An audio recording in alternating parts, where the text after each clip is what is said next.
మా యొక్క D6 news channel subscribe చేసుకోవడం ద్వారా మేము అందించే లైవ్ బ్రేకింగ్ నిరంతర వార్తలు మీరు చూడవచ్చు.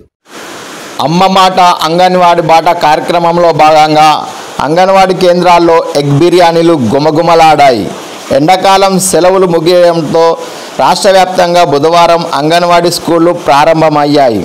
అమ్మ మాట అంగన్వాడీ బాట ర్యాలీలు తీశారు. జగిత్యాల జిల్లా ఇబ్రహీంపట్నం మండలం డబ్బా గ్రామంలో అంగన్వాడీ కేంద్రంలో అమ్మ మాట అంగన్వాడీ బాట కార్యక్రమంలో బుధవారం ముఖ్యమంత్రి రేవంత్ రెడ్డి మరియు శిశు సంక్షేమ శాఖ మంత్రి సీతక్క ఆదేశాల అనుసారం ఎగ్ బిర్యానీ అంగన్వాడీ పిల్లలకు అందజేశారు.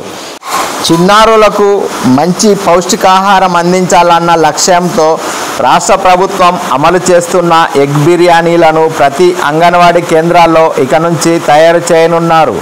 వారానికి 2 సార్లు అందించనున్నారు.